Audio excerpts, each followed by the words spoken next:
બધા ગુણોથી ભરપૂર અને પાચન શક્તિ વધારે, સ્કિન ગ્લો કરે, વજન ઘટાડે અને હેર ગ્રોથ કરે એવો આપણે બધા જ બીજોને ભેગા કરી અને મુખવાસ બનાવીશું.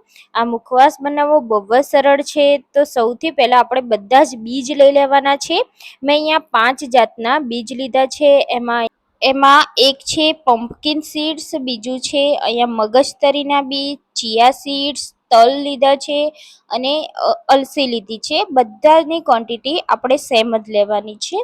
તો હવે આપણે એક મોટું વાસણ લઈ લેવાનું છે. એમાં મેં 3 થી 4 લીંબુનો રસ નીચોવી લીધો છે.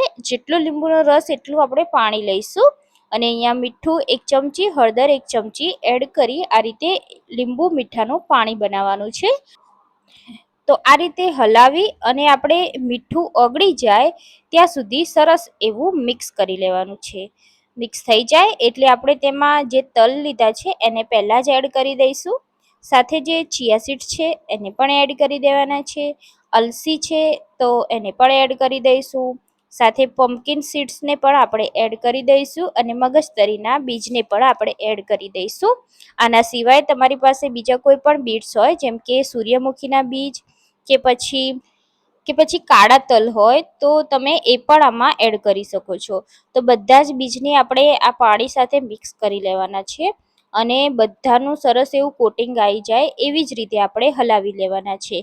તો પાણીમાં આ બીજને આપણે 10 મિનિટ માટે રાખવાના છે, જેથી લીંબુ, હળદર, મીઠુંનો ફ્લેવર આપણા બીજમાં આવી જાય અને આપણા આ મુખવાસનો ટેસ્ટ આપણો 100 ગણો વધારી દેશે. તો આ રીતે મેં કોટિંગ કરી દીધું છે અને 10 મિનિટ આપણે સાઈડમાં રાખી દીધા છે. તો તમે જોઈ શકો છો 10 જ મિનિટમાં પાણી સરસ ઓબ્ઝર્વ કરી અને આ રીતનો એકદમ ડ્રાય મુખવાસ થઈ ગયો છે. હવે આપણે આને રોસ્ટ કરવાનો છે. તો આ રીતે કોઈ પણ વાસણ લઈ લેવાનું છે જાડા તળિયાવાળું. એમાં આપણે બધો જ મુખવાસને એડ કરી દઈશું અને એકદમ સ્લો ગેસ ઉપર તેને શેકવાનું. આ મુખવાસને આપણે સ્લો ગેસ પર જ શેકવાનો છે, બિલકુલ હાઈ ફ્લેમ નથી કરવાની. જો તમે આને ઉતાવળ કરશો અને શેકવામાં તો આ મુખવાસ બળી જશે અને બળી જશે તો એનો ટેસ્ટ કડવો થઈ જશે. એટલે આપણે ટાઈમ હોય ત્યારે જ આ મુખવાસ બનાવવાનો અને એકદમ સ્લો ગેસ ઉપર જ તેને શેકવાનો. જેમ જેમ મુખવાસ શેકાતો જશે તેમ તેમ તેમાંથી પાણીનો ભાગ બળી જશે અને એકદમ છૂટો છૂટો અને ડ્રાય થઈ જશે અને ક્રન્ચી પણ થઈ જશે. એટલે આપણે એને આ રીતે સતત ચલાવતા જવાનું છે. એટલે મેં અહીંયા નોનસ્ટિક પેન લીધી છે કે તળિયે ચોટે નહીં અને મુખવાસ બળે નહીં. તો તમારે પણ આ રીતે નોનસ્ટિક પેન લઈ લેવાની, જેથી આપણને કોઈ પણ જાતનું ટેન્શન ના રહે. તો હવે આપણે આ રીતે ચલાવતા જઈએ અને મુખવાસને તમે જોઈ શકો છો સરસ એવો શેકી લીધો છે. એમાંથી બધું જ પાણી બળી ગયું છે અને એકદમ ડ્રાય થઈ ગયું છે.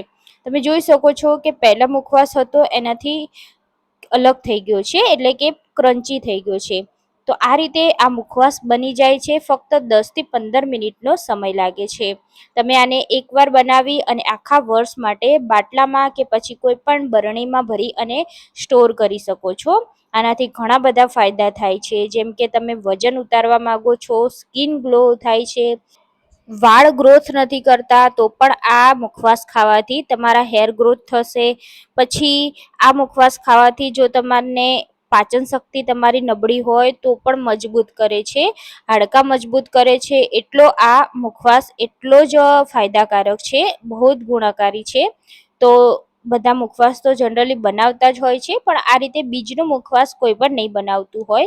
તો તમે પણ આ મુખવાસ આ રીતે એકવાર બનાવી અને કોઈ પણ એરટાઇટ કન્ટેનરમાં ભરી અને આખા વર્ષ માટે સ્ટોર કરી શકો છો. બાળકોથી લઈ મોટા બધાને આ મુખવાસ બહુ જ ભાવશે અને બધા માટે આ ગુણકારી છે. તો મુખવાસ અહીંયા આપણો થઈ ગયો છે. હવે ગેસની ફ્લેમ આપણે બંધ કરી દેવાની છે અને એકદમ ઠંડો કરી લેવાનો છે. તો મુખવાસ જ્યારે ગરમ હોય ત્યારે કોઈ પણ બરણીમાં ના ભરવો અને એકદમ ઠંડો થઈ જાય ત્યારે જ આપણે તેને બરણીમાં ભરવાનો. ગરમ હશે તો તેમાંથી પાણી છૂટશે, એટલે આપણે એને સાઈડમાં 3 થી 4 કલાક માટે ઠંડો કરવાનો છે. તો મેં અહીંયા 3 થી 4 કલાક પછી આ રીતની બરણીમાં ભરી લીધો છે. તો મેં તો મુખવાસ બનાવી લીધો. તો તમે ક્યારે બનાવવાના છો? જલ્દીથી મારી આ રેસીપીને તમે તમારા ફ્રેન્ડ્સ અને ફેમિલીમાં શેર કરી દો, જેથી બધાને આવી નવી નવી રેસીપી જોવાનો મોકો મળે. તો ફરીથી આપણે આવી જ નવી રેસીપી સાથે મળતા રહીશું. અને મારી ચેનલ પર નવા છો તો ચેનલને પ્લીઝ સબસ્ક્રાઈબ કરવાનું ના ભૂલતા. ફરી મળીશું નવી રેસીપી સાથે. ત્યાં સુધી બાય બાય. જય શ્રી કૃષ્ણ.